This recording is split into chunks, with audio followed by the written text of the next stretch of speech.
Welcome to the Resume Storyteller, bringing you interviews with industry experts, regular folks who tested the job search waters and succeeded, and strategies to tell your story and land you job interviews. Here's your host, Virginia Franco.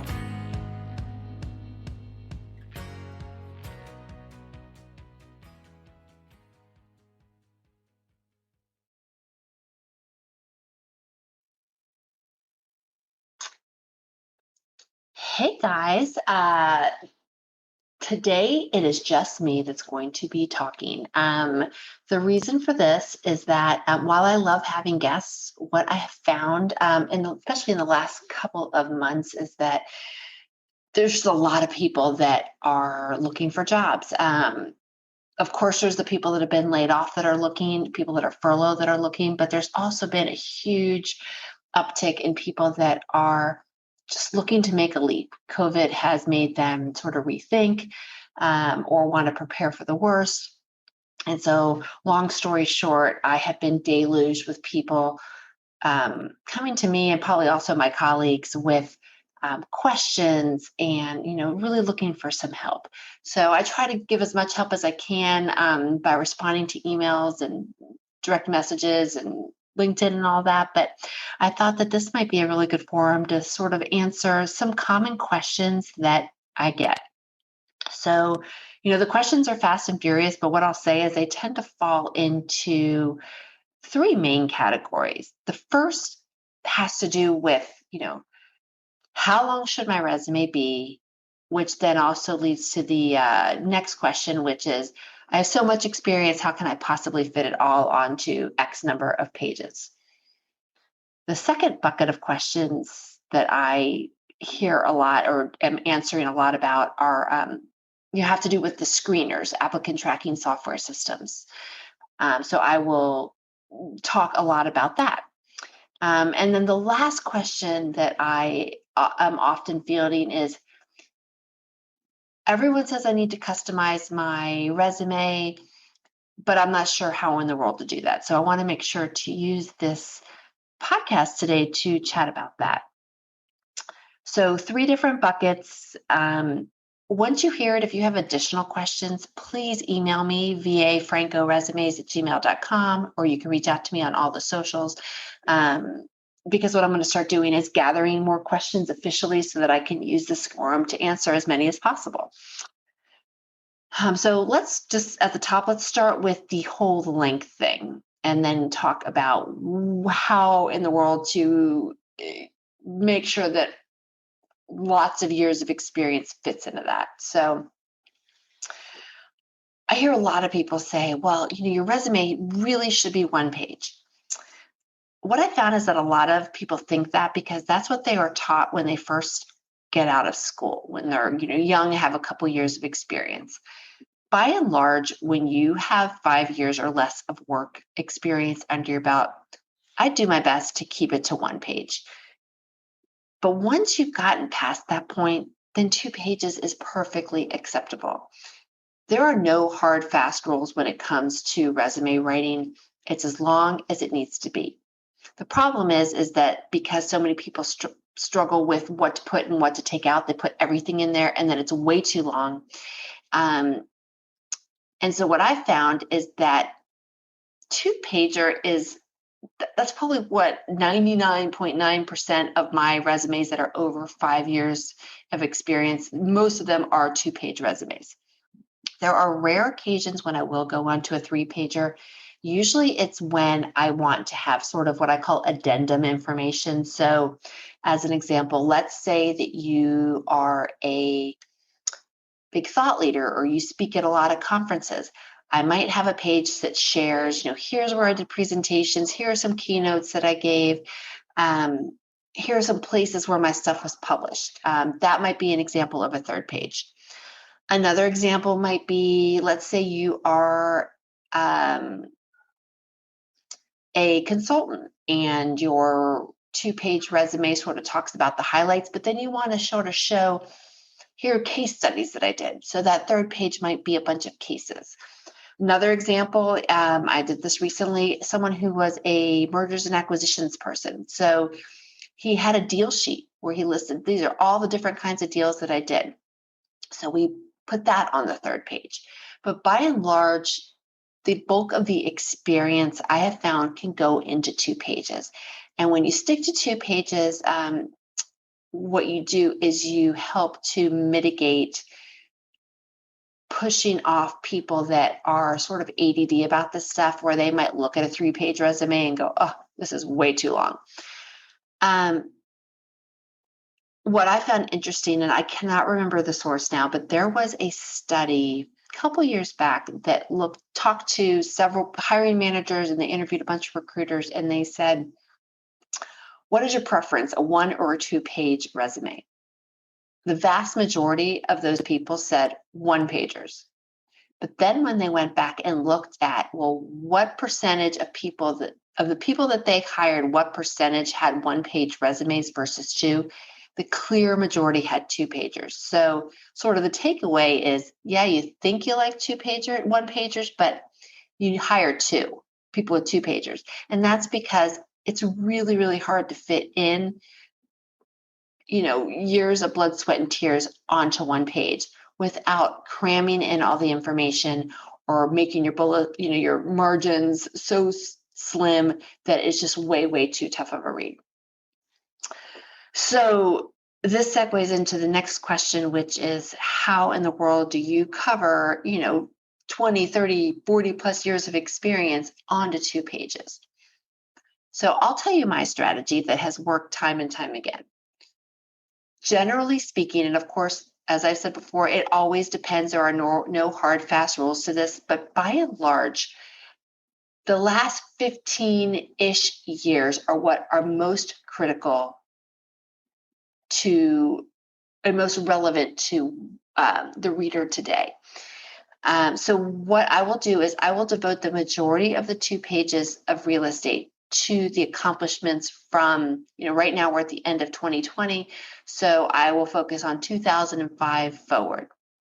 But that doesn't mean that I don't include the earlier stuff, especially when it's really relevant to what you want to do now.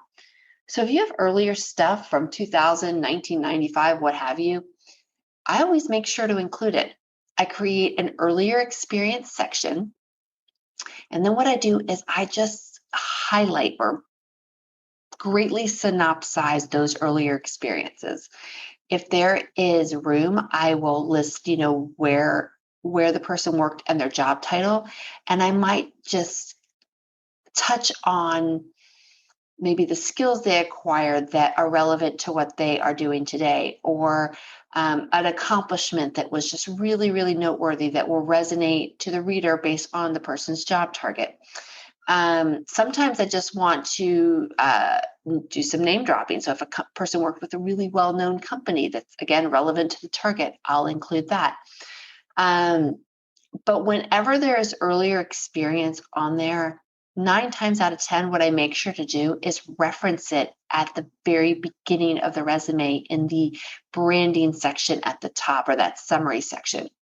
Because what I don't want is for something that I felt like was important enough to include under earlier experience in page 2 to be ignored because the person doesn't ever get to page 2. So I'll give you an example. Let's say someone is in the military and they served their country, and then they retired or they left, and then they went on to have a career in business. But the leadership experience that they acquired when they were in the military is really valuable, and it's a big part of who they are today and how they lead today. What I'll do is I will list that military experience in the earlier experience section, and I might reference, cemented leadership foundation, leading platoons during operation, blah, blah, blah. But then in the summary section, I will reference something about like my strategies are grounded in experience as a U.S. Marine Corps officer, something like that. Another time when an earlier experience section is really helpful is when you are trying to maybe pivot to another industry, but the last time you were in a different industry was back when. So showing that earlier experience shows that you have been able to really adapt to new industries quite well. And I have found that's effective because a lot of people struggle.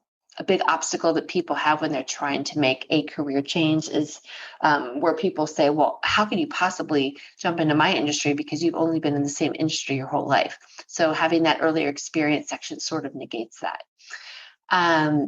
Another time I'll include it is if you maybe learned a business from the ground up. And so you want to position yourself as someone who is an expert in that industry. The fact that you worked in those sort of entry-level roles and worked your way up to a more senior role, that resonates, and it shows that you can walk the walk and talk the talk. So I'll include that experience.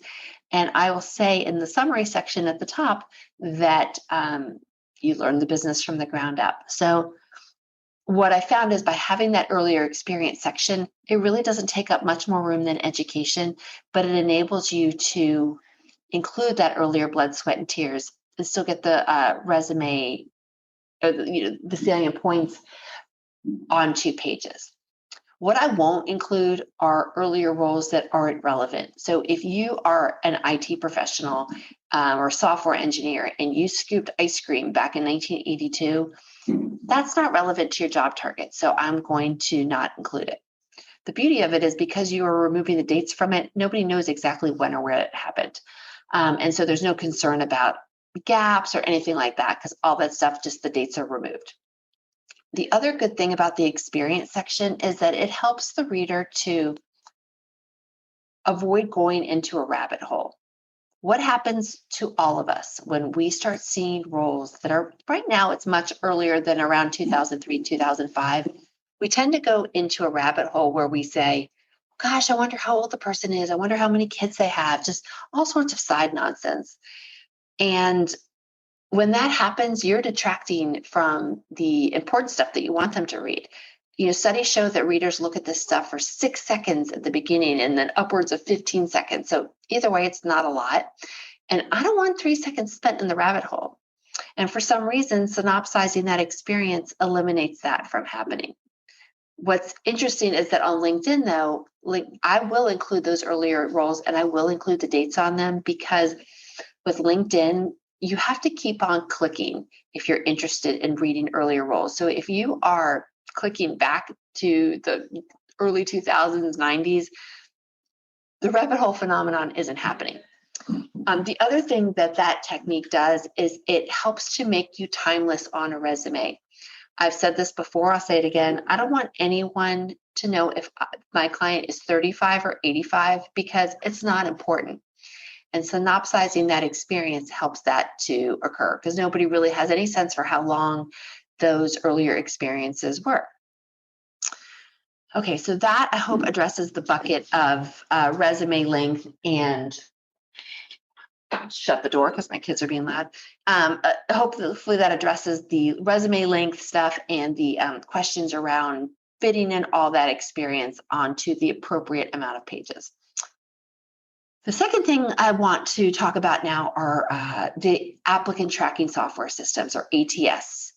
Those are the screeners that were put in place in the early, not in the early days, were put in place by big companies' HR systems maybe 10, 15 years ago, maybe even longer. It's been a while. But they were designed to help companies to organize the influx of resumes that they were getting when they started being able to accept people applying online. Because back when you used to, before that, you would submit yours by the mail, and so someone had to manually organize it. But when technology advanced and people could start submitting online, the applicant tracking software system allowed people to organize it. It was really just a really good filing system. As the systems advanced, then it became capable of doing keyword rankings. So what happens is, and I'm not techie, so I'm explaining this super lamely, but basically the person on the other end who's programming it puts in certain keywords that it is looking for in the resume, and then it will elevate the person with the most keywords to the top. But in addition to keywords, it also looks for certain years of experience. There's just like a bunch of things that it looks for.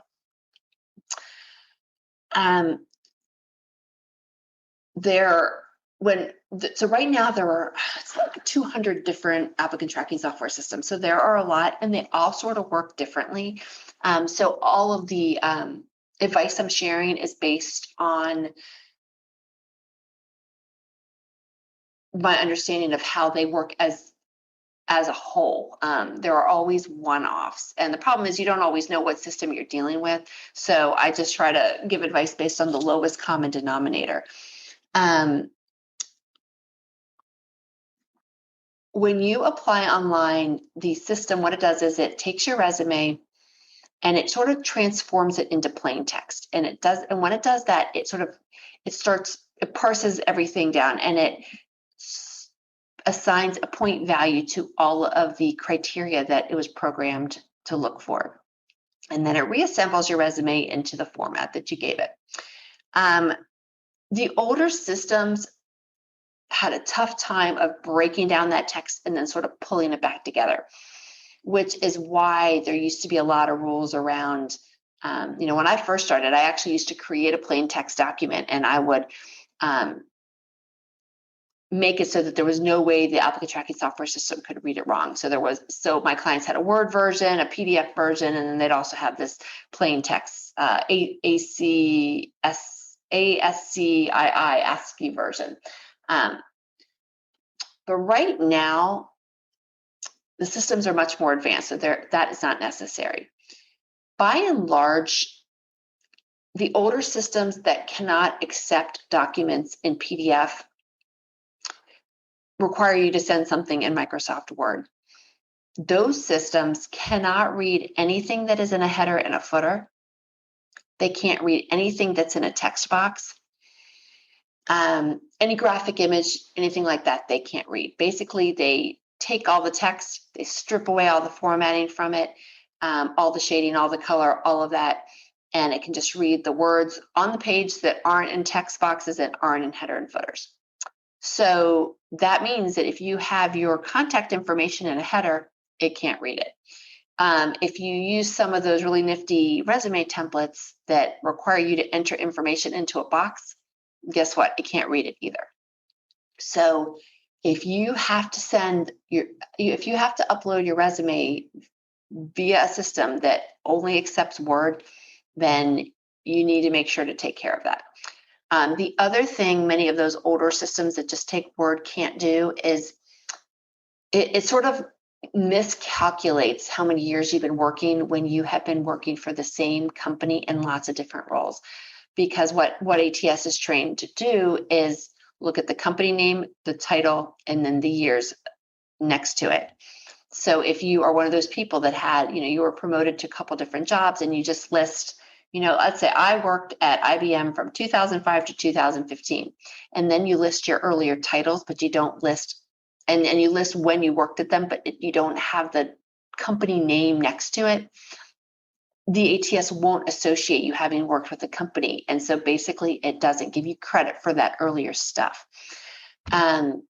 So what I do to overcome that is I will hide the company name in a lighter font so that the system doesn't care what color anything is. It's just looking for those words. So I will sort of insert it in there. The good thing, though, is that now systems have advanced and they are taking PDF documents. And how they read PDF is very different. Basically, they take a snapshot of it and they can gather I don't really understand exactly how it works, but I know it has to do with layering in Word versus not layering on PDF. My colleague sort of explained it to me. But with PDF, because it's taking an image and it can scan the words in the image, it can read things that when they were in Microsoft Word, it was in the header and footer. It can read things that are in a text box. So you don't have to worry about it. But because you don't know what kind of system you're dealing with, I always try to create it as if it was for a Microsoft Word document, recognizing that the person can still upload the PDF. That is all to say, though, that while I do work to make sure that the resumes I write will get the appropriate amount of credit when submitted online, I'm not a fan of applying online as your first point of entry. The good thing is that a lot of people say you don't want to get kicked out by the ATS systems. ATS isn't going to kick you out. It just might not always read things correctly. And so you might get overlooked because, it can't read your name, or it didn't give you credit for the right number of years, all of that kind of stuff. But even when you have a resume that is rich with keywords and ATS has read it great, has read it with no problems, you're still at a disadvantage when you are applying online as the main way that you are looking for jobs. And that's because of what a lot of people call the hidden job market. The hidden job market is, a lot of people say, oh, it's because all these jobs exist that nobody posts for. And yeah, while that's part of it, that's really not largely what's going on. What is largely going on, especially at these bigger companies, is that, they have to post their jobs online. They don't want to appear to be not being equitable. They want to sort of show that they are trying to give everyone as much of a equal chance as possible. So they will go through the process of getting the posting out, pulling in some names, all of that. But what is happening while that hiring manager is working with HR to create the posting, getting it approved, getting it published on Indeed and LinkedIn and their job with their website portal, all of that. While that process is going on, the hiring manager knows that they have a need. So guess what they're doing? They're doing what all human beings do. They start saying, who do I know? Or, hey guys, who do you know? And so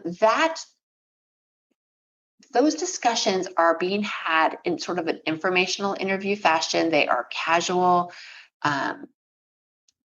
They're very casual conversations. They're very informal.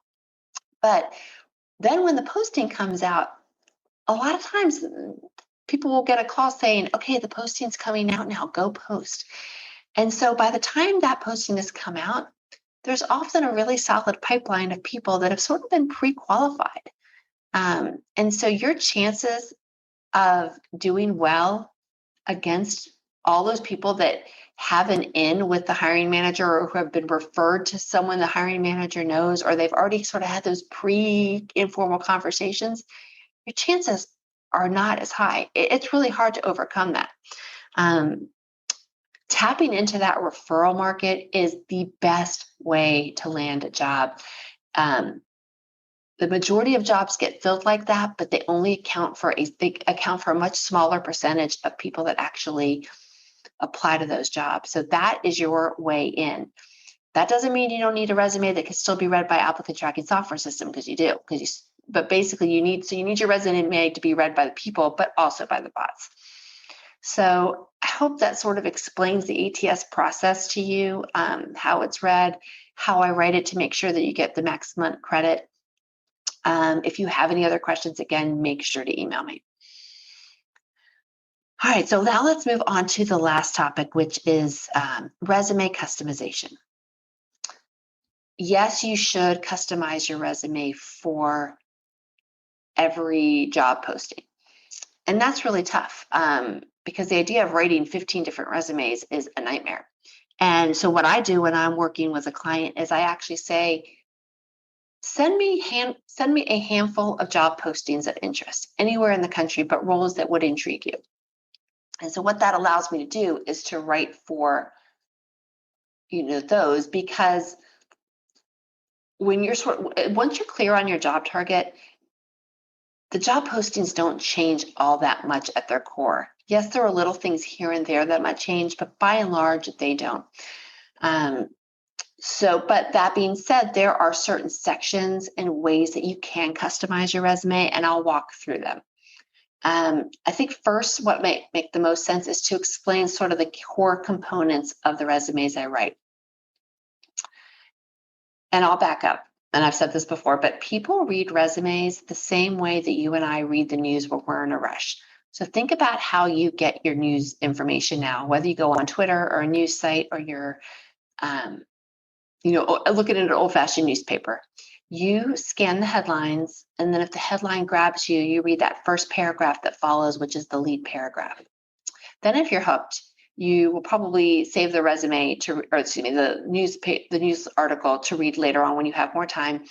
And then there's the body of the story. Sometimes there's little subheaders that are that the journalist uses to break down the content, and then there's a closing paragraph. So there's core components of it.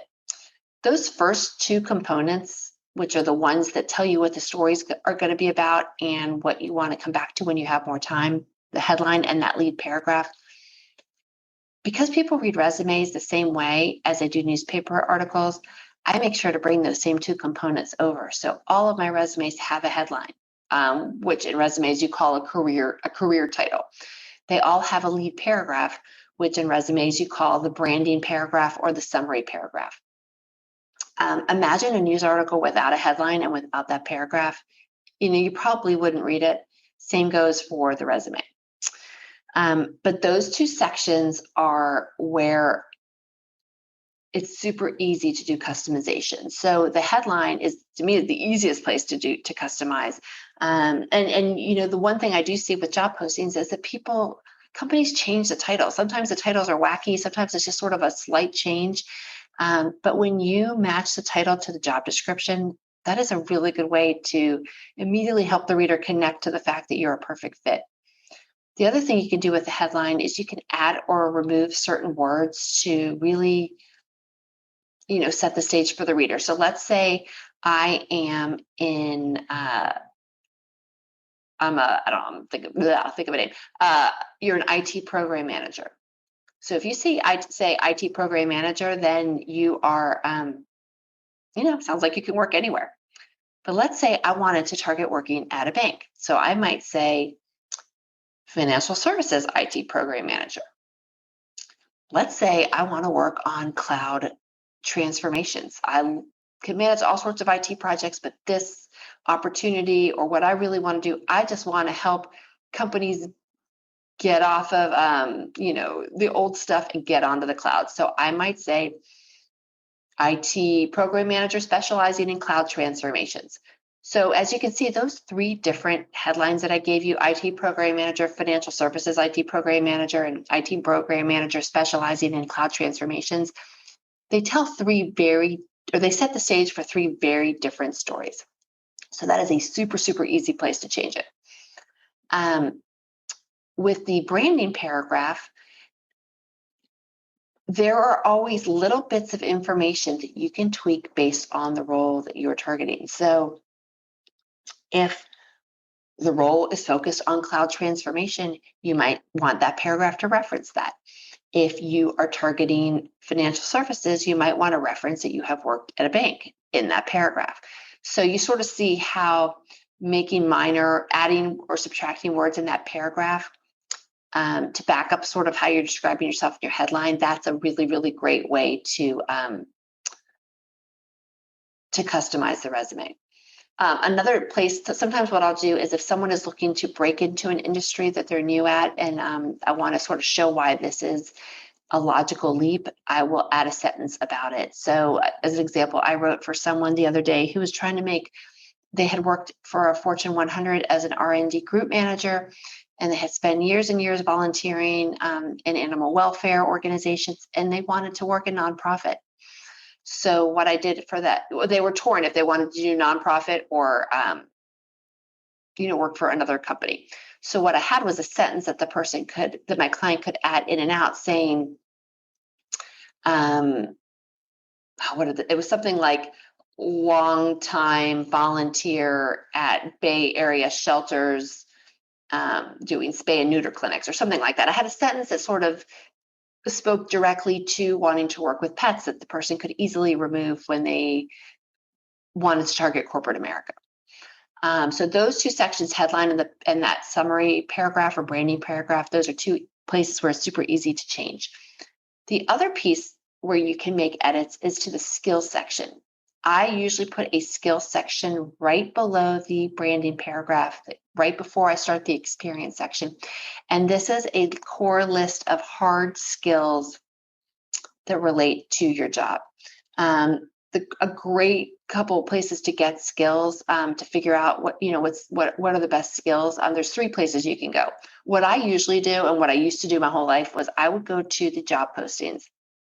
At the bottom of the job postings, there were always qualifications, and that's where you would always see the hard skills that someone needed. They also always used to list soft skills, but soft skills you need to imply in your sentences. You don't list them. So you're not going to say great communicator in your communication skills in your skills. But to go back to that program manager role, you might say that you worked with, Azure, AWS, and oh God, now I can't remember the name of the other cloud service, but you might say AWS cloud transformation. That might be a hard skill.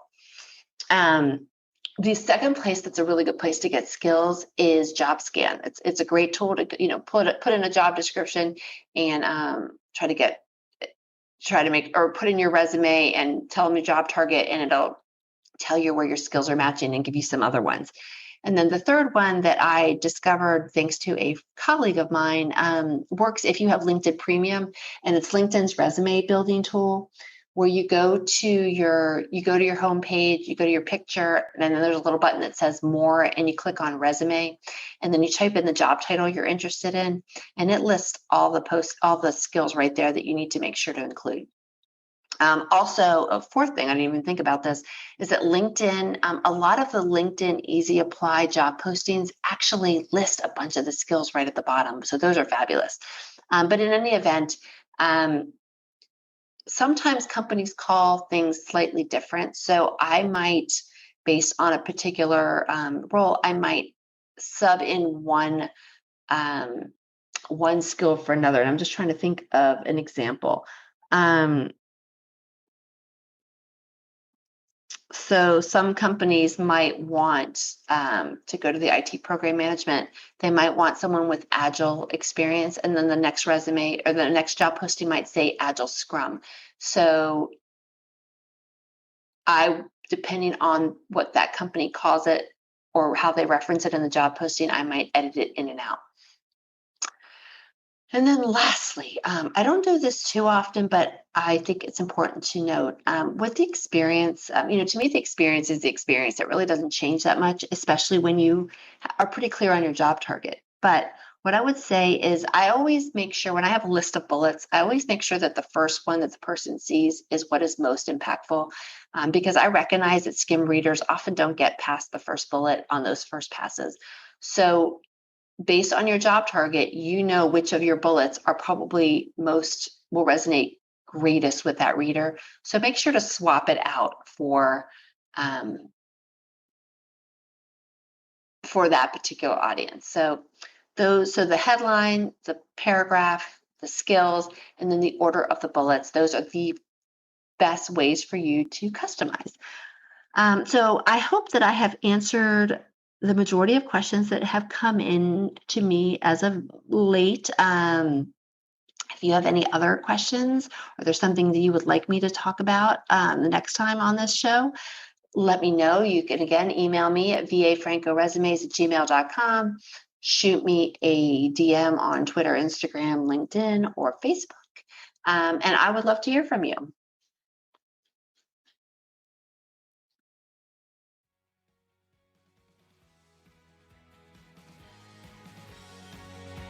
You've been listening to The Resume Storyteller with Virginia Franco. To learn more about storytelling strategies to catch the eye of today's online skim hiring and decision makers, please visit www.virginiafrancoresumes.com.